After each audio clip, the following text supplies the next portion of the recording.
जिस मनुष्य को बहुत ज्यादा दोष लगते हों वो प्रदोष काल में हरि का भजन करे।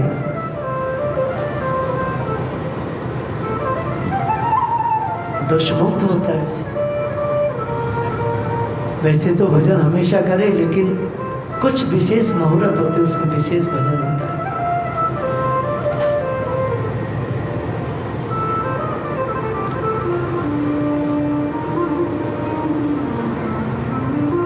जब हिरण्यकशिपु वहां गए तो इंद्र कयादों को बाल घसीटते हुए उनके गर्भ में जो बीज था उसे नष्ट करना चाहते थे।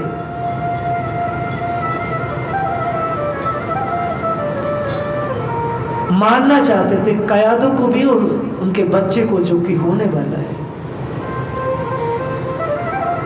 नारद जी बीच में आए, इंद्र से कहा, इंद्र सावधान, वैसे तो तुम इस गर्भ को मार न पाओगे। बोले नहीं महाराज, एक राक्षस से परेशान है, दूसरा भी जन्मेगा। इसके गर्भ में राक्षस नहीं है, इसके गर्भ में हरि का भक्त है। जैसे इंद्र ने सुना भक्त है, आनंद आ गया। ब्रह्मा ने वरदान दिया, वो वापस आया। सारे देवता ठाकुर जी के पास गए, ठाकुर जी को उलाहना देते हैं पिता में ब्रह्मा का, सरकार ऐसे ऐसे पिताजी कार्य करते हैं, असुर को वरदान दे दिया। उनका तेज निस्तेज है, सभी देवताओं का देवियों का कष्ट में है, क्योंकि हिरण्यकशिपु का जो तप का जो प्रभाव था पूरी त्रिलोकी आच्छादित हो गई उस तप से।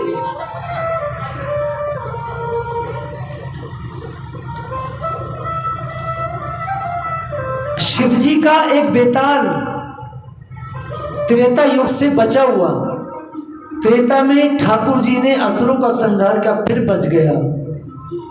फिर द्वापर में ठाकुर जी ने संहार किया, फिर बच गया। कली काल में वही बेताल शिव जी का भक्त था, अरब में जन्मा। भविष्य पुराण में वर्णन आता है, शिव जी से उसने वरदान लिया कि मेरा जी जलता है। ये जो आर्य संस्कृति है, जो ब्राह्मण संस्कृति है, ये जो वैदिक संस्कृति है, इस संस्कृति के यदि कोई विपक्ष में जाए, बुराई में जाए, उसको ना फॉलो करे, ना मनाए। ध्यान से सुनो हापुड़वासियों, ये बस मैं ही कह सकता हूं, क्योंकि मुझे जीवन की परवाह नहीं है। ये आर्य हमें अलग कर देते, जाओ तुम इस गांव से निकाल दिया गया है, तुम समाज में बैठने योग्य नहीं हो, तुम अनार्य हो। आज से मेरा जी जलता है शिव, मैंने जो तप किया है कल्पों तक, मुझे बस एक वरदान चाहिए, मैं मन मर्जी का, अपनी मर्जी का एक यहाँ पर एक रिलीजन, एक मजहब, एक धर्म चला सकूं। वो सब प्रतिकूल होगा आर्यों का, क्योंकि तप निष्फल नहीं जाता। ध्यान रखना, जिस पर्टिकुलर देवता के प्रति तप उठाया जाता है वो देवता तप की पारितोषिक देगा, ये वेद का नियम है, क्योंकि ब्रह्म तेज कभी नष्ट नहीं होता। तो शिव जी ने कहा दिया, तब उन्होंने इस्लाम मजहब बनाया और उसमें वो सब कुछ किया जो आर्यों की संस्कृति से विपरीत था। तो शिव ने कहा कि अधिक दिन तक ये नहीं चलेगा, मात्र मैं तुमको 1400 वर्षों के लिए इस तप का तुम्हें आशीष देता हूँ, वरदान देता हूँ। तो देवियों देवताओं अटेंशन होके सुनो,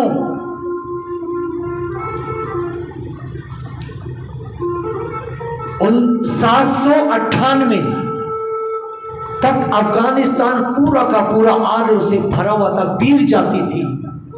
798 पहला अटैक हुआ अरबियों का, ब्राह्मणाबाद तक अटैक हुआ और खदेड़ के वीर जाति को चले गए, क्योंकि शिव के वरदान से आच्छादित, शिव के वरदान के तेज से वो पूरी की पूरी यूनिटी, पूरी कम्युनिटी उस तेज से, पूरी तरह कवच से भरी हुई, बड़ी बड़ी संस्कृति, बड़ी बड़ी सभ्यताओं को, बड़े बड़े देशों को रौंद दिया, नष्ट कर दिया, खत्म कर दिया। लेकिन शिव के उस तेज में इतनी पावर नहीं थी, नहीं है। और उनके हदीसों में लिखा है कि सारा विश्व फतेह कर लिया, लेकिन जब ये इस्लाम की और कुरान की आंधी आई तो ये आंधी यहाँ पर 800 ईस्वी से लेके 9 दिस अब तक लगातार संघर्ष कर रही है, लेकिन यहाँ आकर के विलय हो गई, खत्म हो गई और यहाँ से बढ़ न सकी। हमारे पूर्वजों ने, हमारे माताओं बहनों ने संघर्ष करके उस तेज, वो जो शिव का आशीष था, संसार में सबसे बड़ी शक्ति विष्णु की है। भगवान कहते हैं वैष्णवी शक्ति, वैष्णवी शक्ति सबसे बड़ी है। और यहाँ आकर के शिव का जो आशीष है, वरदान है, वो निष्फल हो गया और हम अपनी संस्कृति को बचाने में सफल हो गए, कामयाब हो गए। अब देखो स्थिति क्या है। उस समय आर्यों की ये पद्धति थी वैदिक, कि अगर कोई अनार्य होगा, कुछ गलत करेगा तो उसे कम्युनिटी से निकाल देंगे। और आज हम 20 करोड़ मुस्लिमों को गंगा स्नान करा के, गायत्री देकर के कन्वर्ट करने की लड़ाई और ललसा में बैठे हैं। हाँ या ना? बोलो बोलो। तो ये है। तो जब तक वरदान का तेज रहता है सब खत्म है। हिरण्यकश्यप के वरदान, हिरण्यकश्यप के पास जब तक कवच रहा तब तक इंद्र भी धक्के खाता रहा। लेकिन जब कवच टूटता है, वो लोग कहते हैं सर या अल्लाह क्या हुआ, तू अब हमारी बात क्यों नहीं मानता? अरे मूर्खो, अब अल्लाह के हाथ में कुछ नहीं रह गया है, क्योंकि 1400 साल खत्म, सुरमा पार्टी फिनिश, अब कुछ नहीं हो सकता। हम घबराते थे, आज हम यूट्यूब पर, फेसबुक पर बड़ी बड़ी पोस्टें उनके खिलाफ लिखते हैं। ये तेज कहाँ से आ रहा है?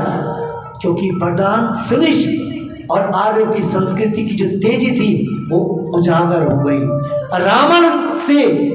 रावण से अंगद ने कहा लंका में, जब रावण ने उससे कहा, अरे मूर्ख मरकट, तू किसकी शक्ति से मुझसे बात कर रहा है?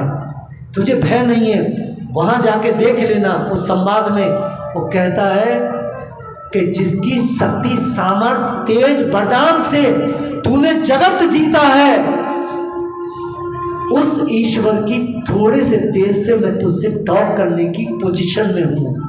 तो मैं मुल्लों से कहता हूँ, मूर्खो, अब वरदान फिनिश। जिस तेज से तुमने पूरे विश्व की संस्कृति को नष्ट किया था, अब वो तेज पुनः उसी मूल स्थान पर आ चुका है। अब तुम कुछ ना कर पाओगे,